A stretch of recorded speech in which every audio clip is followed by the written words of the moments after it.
11 уктуруу. Эжекем ал жайын айтып атып, бир аз тыйын берди.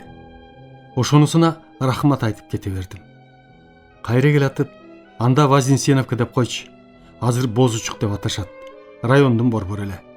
Ошол жерде сельподо кампа кармаган дагы бир Шапа деген эжемдин күйөөсү Коробаев иштейт деп уккам. Келатып издеп жүрүп үйүн таап бардым. Барсам, Шапа эже үйүндө экен. Учурашып, дагы эле кайтып кетишке тыйыным жок. Кыйналып жатам десем, эже үйүндө иштебей отурат экен. Жездеңе бара кет, ошол бирдеме берер, деп айтты. Жездени деле анчейин таанычу эмесмин. Адресин айтып берди. Издеп сураштырып жүрүп таап алдым. Кампасынын короосуна кирсем, чоң короо экен. 5-6 чана турат, аттары менен. Кээ бирөө кампадан бирдеме көтөрүп алып кетип атат. Кирсем, жезде ары карап ичикчен, башына баса кийген чоң тумак кийип отурган экен. Жездем менен саламдаштым. Жезде, мен Мамбет кайныңыз болом, деп ал жайымды түшүндүрдүм. Кейпи абдан кызуу экен.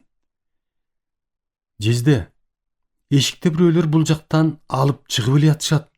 Сизде учет, текшерүү, уруксаат деген болобу, же булар өздөрү билип эле алып кетип атабы? Деп кейпин көрүп туруп, тигилер дүкөнчүлөр болсо керек. Кызып отурганын көрүп, жайлап жатышкан го деген мага ой кетти. Жезде, мен муну айткандан кийин мага карап туруп, кайным. Жездең ушинтип отурганы менен аркасынын баары эле көз, деди. Ой, жезде, андай болсо кечириңиз, деп бир аз отурдум. Эчтеке чыгар эмес. Көзүм жеткенден кийин коштошмуш болуп кете бердим. Ошол эле жылго угушумда жезде 7 жылга кесилип кетиптир. Кийин мен чоңоюп, отпускага барып калсам, бир карындашыбыз каза болгон экен. Ошол Шапа эженин жакын сиңдиси. Барсам киши көп. Ошолордун арасында баягы жездем отуруптур. Саламдашып, жезде 7 жыл жүрүп чыгып келген экен. Эсиме түшө калып, ай жезде, эмне болуп кетти? Аркаңыздын баары эле көз эмес беле? Десем, эсинде экен. Мамбет. Ошондо жездеңди далыдан ары бир тээп кетсең эмне? Акмакчылык, масчылык кылып ичип отура берип, келген дүкөнчүлөргө ишенип коюп, алар менин кейпимден пайдаланып жайлашпадыбы, деди. Мен айттым. Ошондо кичине жардам кылып койгонуңуз эмне? Өмүр бою ыраазы болуп жүрбөйт белем, деп. Бир чети тамашаламыш болуп жайлап калдым. Үйүнө барганда ошондо эжем дагы жемелесе керек. Атайын ишенип издеп, үмтөтүп келсе, бирдеме берип койбодуң, деп. Ошону менен кеттим Фрунзеге. Эптеп келип, окуума бара баштадым. Сабак өтө оор. Дагы эле кыйналып окуп жүрдүм. Себеби азыр ойлойм, ар жагыбызда түбүндө билген запас билимибиз жок экен. 1-2 курстарда негизинен дагы эле химия, биология, физика, тарых, анатомия, орус тили деген сабактар. Айрыкча анатомия, адамдын түзүлүшү, адамдын денесинин түзүлүшүнүн аттары орусча, латынча. Биз үчүн 2 тил тең түшүнүксүз. Экөөнү тең жаттайбыз. Ошондогу биздин көктөгүбүз укмуш эле. Кээ бир сабакты түшүнбөйбүз. Бирок башынан аягына чейин жаттап алчубуз. Экзаменде мугалим тим койсо, аягына чейин токтоосуз айтып берген күндөр болгон. Эгерде мугалим кошумча суроо берип калса, анда баленин башталганы. Токтойбуз. Жооп жок. Себеби кошумча суроону жаттаган эмеспиз да.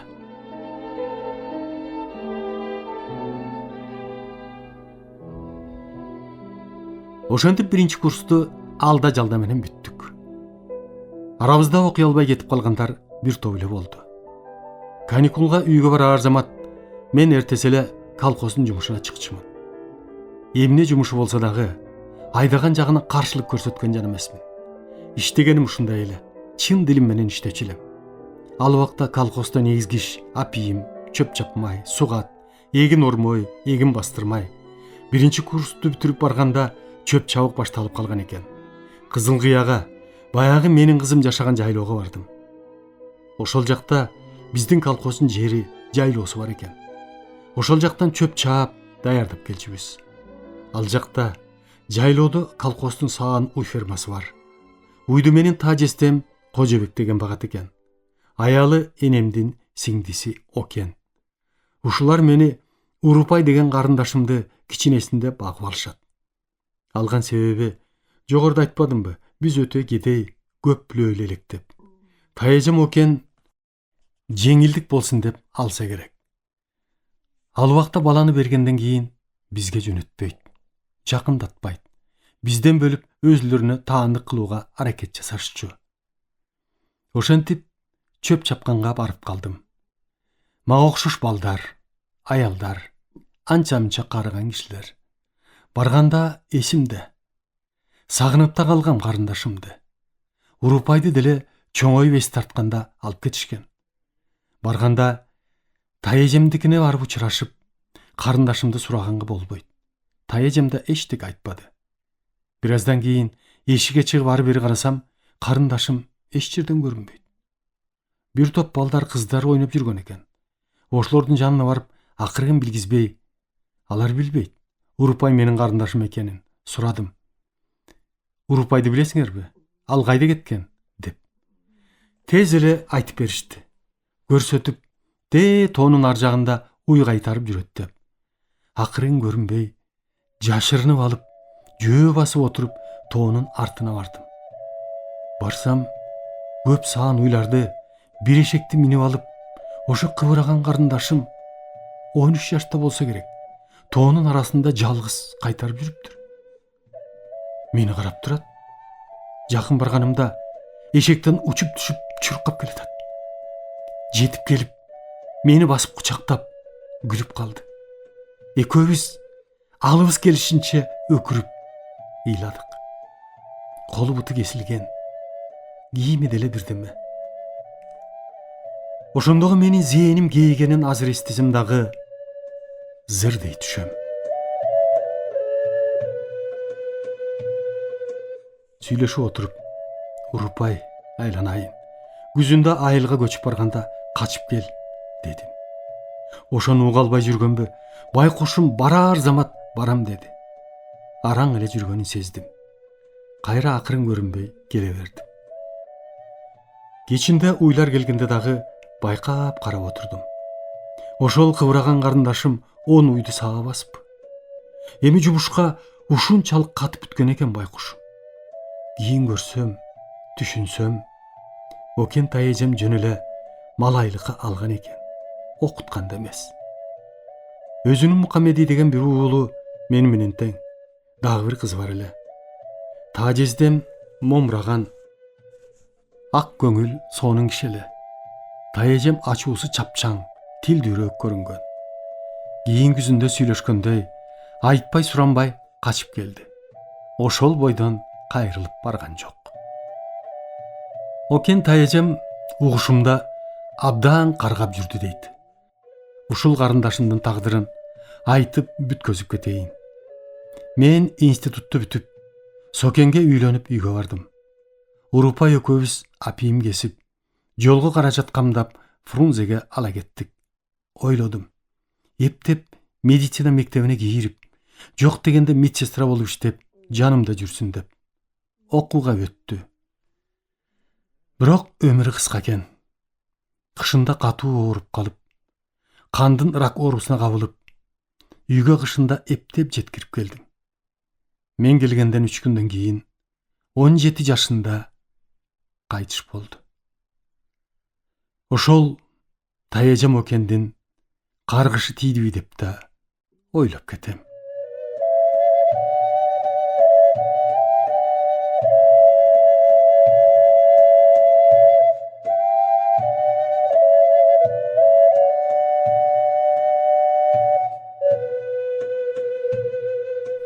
Экинчиси улуу эжем, менден 2 жаш улуу эле. Муну дагы энемдин сиңдиси оңош багып алган. Фрунзеде. Күйөөсү Уманкулов Ургазы Тажестем цикада иштечү. Бул таежемдагы айлыгы келип, бизге боору оордубу? Жумакан эжемди алып кетти.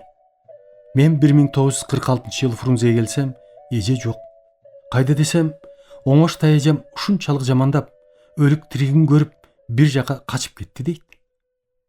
Кийин мен 1-курсту бүтүрүп айылга барганда, Жумакан эжем келип калып айтып берди. Чоңалайда мугалим болуп иштеп атам. Барганыма 2 жыл болду дейт. Көрүнүшү абдан жакшы. Баарыбызга кийим кечек алып келиптир. Ошондо оңош таежемдин дагы максаты ошол болуп, алып келип окутпай, иштетпей, үйүнө малай кылып кордукту көрсөткөнүн айтты.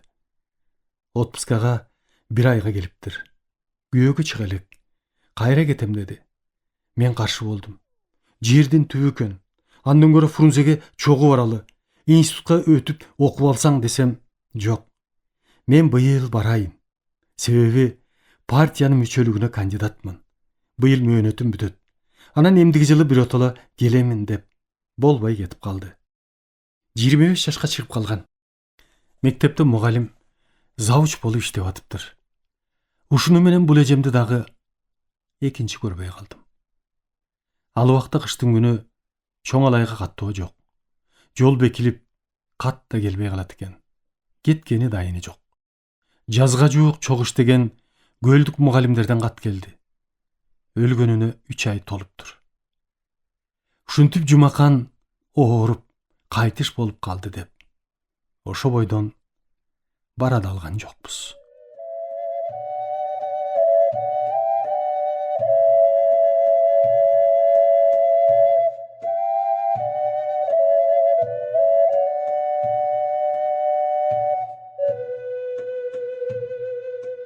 Кийин мен институтту бүткөндө 1954 жылы анда институт жиберчү. Барып, үгүт жүргүзүп, мед институтка балдарды 1 ай жүрүп алып келчүбүз. Мен Гүлчө районуна ошол алай жакка кеттим. Чынында эле жолу өтө татаал, тоон аралап араң жетет экен. Анда машина деген жок. Жол тосуп, жүк тартуучу машина менен ошол алайга барып, көпчүлүгү чүйдөн, ысык көлдөн барган мугалимдер экен. Бир жерде отурушуп, ошол эже иштеген мектепти таап сөз кыла баштадым. Ушул жерде иштеп жүрүп, каза болгон десем, бир сакалдуураак киши ошол айылдан экен. Бечара Жумакан ушинтип каза болуп, деп айтып баратып эле, эмнең болот? деп сурап калды. Ушул жерден жаңылдым. Менин бир тууган эжем эле десем, ойлона калып. Жок, мен жаңылып атыптырмын, деп айтпай койду. Сурандым. Болоору болду. Көп жыл өтүп кетти. Мен чындыгын билейин. Эмнеден өлгөн десем дагы эч айтпай коюшту. Кайсы жерге коюлду? Жок дегенде мүрзөсүн көрүп, Куран окутуп кетейин десем дагы айтпай коюшту. Кийин угушумда бирөө ыржаңдап сүйлөшсө, жабышса керек. Ошондон улам ажалы менен өлбөсө керек. Ошол убакта кышында эч катташ жок. Алайда Советтер Союзунда закон деген жок эле дейт. Ошентип бул эжем дагы оңош таежемдин каргышы тийдиби 25 жашында кайтыш болду.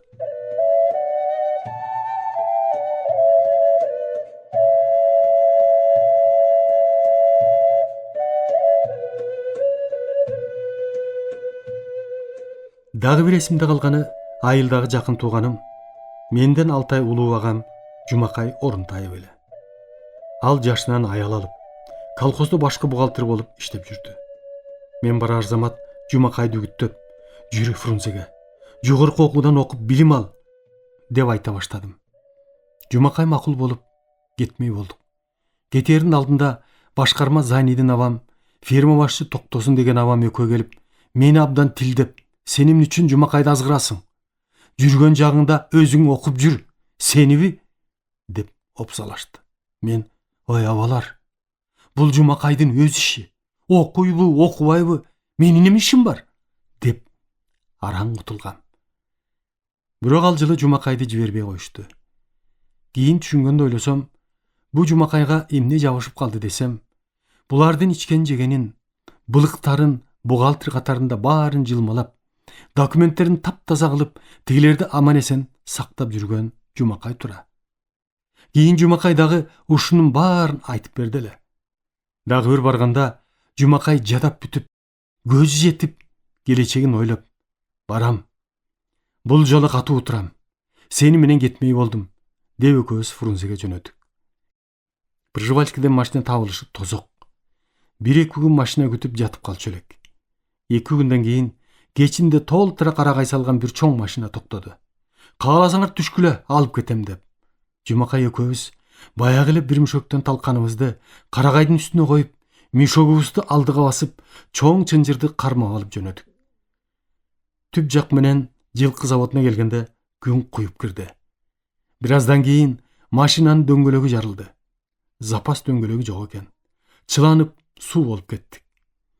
Бир сарайга кирип, жагандан корголонуп, таң аткыча отурдук. Эртең менен жаан басылды. Анда машина айдаган кыргыз шофёрун көргөн эмесмин. Орус шофёр туруп, дөңгөлөгүм жок. Силер машина тосуп өзүңөр кеткиле, деди. Түшкөндө эле жол акысын алып алган. Мен акчабызды бер десем, бербейм. Мен күнөөлүү эмесмин, дейт. А биздин күнөөбүз эмнеде? Бер, десем болбоду. Экөөбүз чатакташа түшүп, мушташа кетип, асфальт жолго көтөрүп чаптым. Жайлап жиберейин дедим эле, сезди. Тур, берейин, деди. Мен төшүнө минип алып, жок, турбайсың, чөнтөгүңдөн алып бер, десем берди. Жумакай жоошураак, мындайды көрбөгөн. Мамбет, койчу, баштан садага, деп мени тыйып жүрөт. Мен тура калып, сен бухгалтер болуп иштеп жүрүп, акчаң көп болсо керек. Бул акча мага өтө керек, деп экөөбүздүкүн чөнтөккө салып алдым. Шофёр тура калып, вот сволочь, хулиган, деп тилдеп атат. Ошол жерде дагы машина күтүп канча отурдук. Ошентип Фрунзеге азап менен жетчү элек. Кээде Быстровкага эптеп жетип, анда поезд жүрчү. Ошого жабышып келер элек. Мунун баары азыркы балдарга жомок. Кээси ишенбейт. Ошентип тырышып окуп жүрөбүз. Дагы эле турмуш өтө оор. Сабак окуш дагы оор. —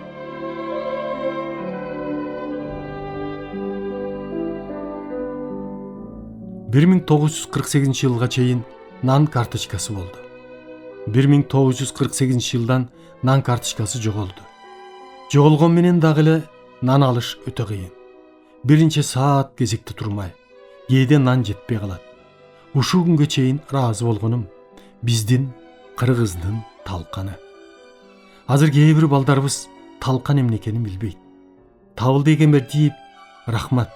Көп жылдан бери ушул күнгө чейин талкандан кыргыздын жармасын жасап, элдин суусун кандырып келатат.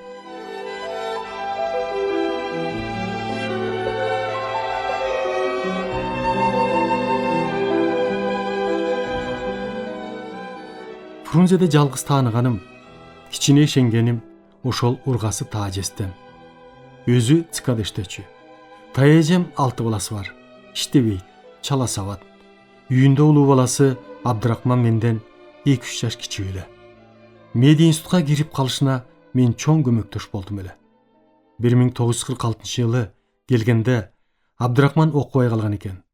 Менден кийин Кайрым Арыктан келген Теңтуш Арыкбаев Сыргак университетте окучу. Жездеси айылда селсебет эле. Ушул Сыргак бир актай дептерге мөөр бастырып алып келиптир. Ошону көрүп таң калган. Анда кыргыз кадрлары жок болгондуктан баарын эптеп бирдеме деген документи болсо эле ала берчү. Ошол мөөрү бар актай баракка Сыргак экөөбүз Абдрахманды 7-классты бүткөн деп жазып, ошону менен медшколго келип көрсөтсөк токтоосуз салды. Ошентип Абдрахман медшколду жакшы бүтүп, медиа институтка кирип окуп калды. Бүткөндө нерв оорусу боюнча адис, медицина илимдеринин кандидаты болуп, кафедрада ассистент, доцент болуп иштеп жүрдү. Абдан түшүнгөн, жакшы адис болуп, көптөгөн оорулууларга жардам берди. Бала чакалуу, неберелери болду. Жөнөкөйлүгү, адамгерчилиги бар. Өзүнүн ишин ушунчалык мыкты билген бөлөм эле. Негедир көп жылдан бери иштебейт. Пенсияга чыгып, оорукчан болуп үйүнөн чыкпайт экен. Бир киши менен кирип чыгышы жок. Тең туш, тууган дегендерди билбейт. Өзүнчө таң каларлык адам болуп калыптыр. Ушул окуп жүргөндө, жидээ байлап кеткенде тууган сынып ушулардыкына барчу элем. Барганда деле мени сүйгөн каалаган киши жок. Көз караштарынан, жасаган мамилелеринен байкачу элем. Ошого карабай догурунуп, ашканасында өзүлөрү тамак ичип бүткүчө кел деп койгон жан жок. Көгөрүп отура берчү элем. Акырында өзүлөрү ичип бүтүп, калган каткандардын бир табакка чогултуп, нандын калдыктары менен куюп берчү. Мен андай тамак ичип көрбөгөн жаным ошого эле ыраазы болуп кетчү элем. Бир жолу барсам, тез деле барчу эмесмин. Ургасы тажисте: "Ой бала, сен кез келип жүр", деди. Унчуккан жокмун. 3 кызы, дагы 2 баласы. Булар да адам менен сүйлөшү жок эле. Азыр ошолордун баары чоңоюп, жогорку окуу жайларды бүтүп, үйлүү жайлуу болушуп, бала чакалуу, неберелери бар дейт. Жезде менен Таеженин билими жок. Адамгерчилиги өтө начар адамдар экен. Же менин кедейлигимди билип, ушундай мамиле жасадыбы, билбейм. Болбосо, ошондо боору ооруп, эжесин сыйласа, ушу бечереге деп бир эски ботинкасын берип, же жакшы мамиле кылып койсо, унутулбайт эле го. Таеже барганда эле эжем Жумаканды жамандап, каргап кирчү.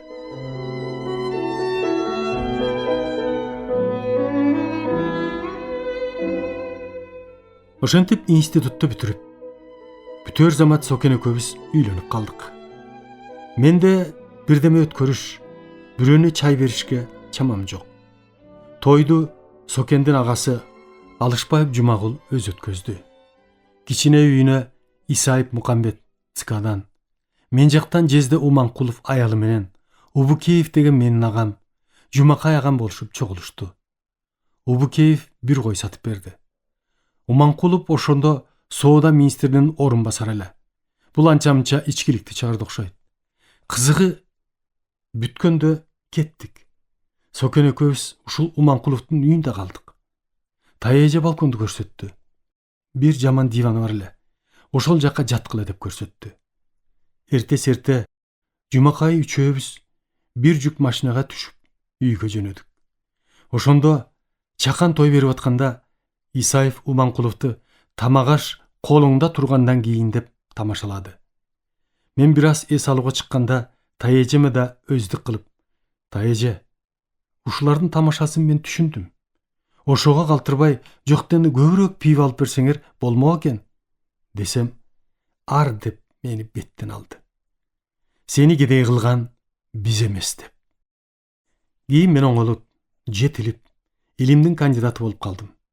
Биздин туугандар чогулуп чай ичкен жерде, дагы башка жерлерде Таежем ар дайым ушулардын арасында мактанат экен. Мамбетти биз тарбиялап багып, ушул даражага жеткизбедикпи деп. Муну мага угуп олтургандар жеткизип, чын эле ошолор тарбияладыбы деп сурашат. Мен кыска эле ооба деп коем. Бир күнү Качкеев Таекем кереге таштыктарды чакырып чай берип калды. Келсем, Тажестен Ургазы, Кадыркул Таеке, экөө Таекемдин кабинетинде отурган экен. Мен Октябрь революциясынын орденин алып калдым. Ошол орденди тагынып келгенде, Жезде ошол орденди көрүп, "Муну кайдан алдың?" деп сурап турбайбы? "Ой, Жезде, базардан сатып алдым", дедим. Кадыркул Таекем күлүп атат.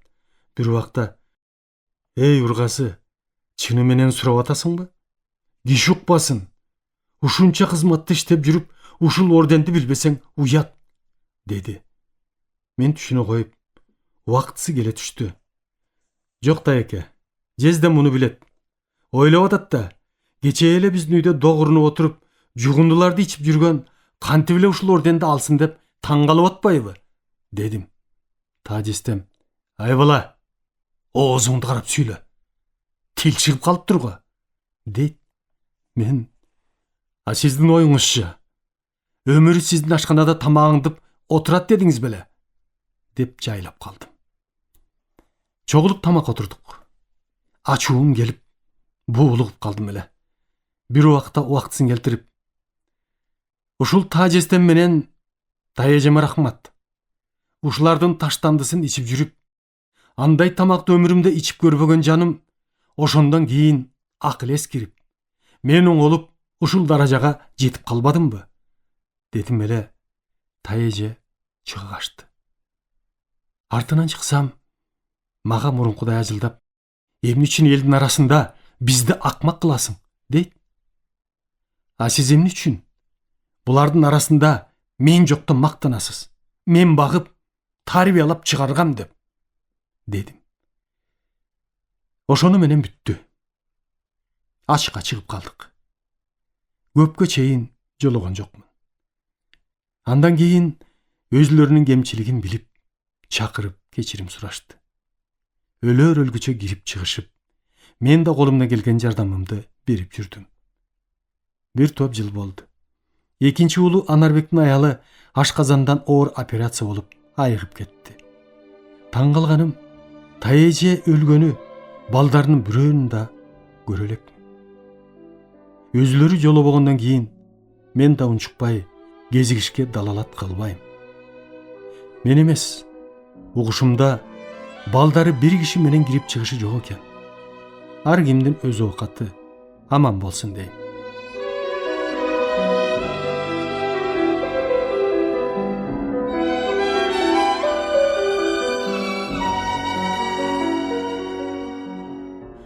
Ошентип 3-чү курска келип калдык. Буга чейин мединститутта практикалык сабак жок. Клиникага барып оору көрбөйбүз. Мына 3-чү курстан тартып хирургия, терапия деген кафедранын баары оорукананын ичинде. Кафедранын кызматкерлери профессор, доцент, ассистент, аспирант дегендердин баары мединститутка, директорго баш ийет. Эмгек акыны дагы ошол жактан алат. Калган врач-ординаторлор, медсестралар, оорукананын башкы врачы шаардык саламаттык сактоо башкармасына баш ийет. Дары-дармектин баары ошол жактан бөлүштүрүлөт.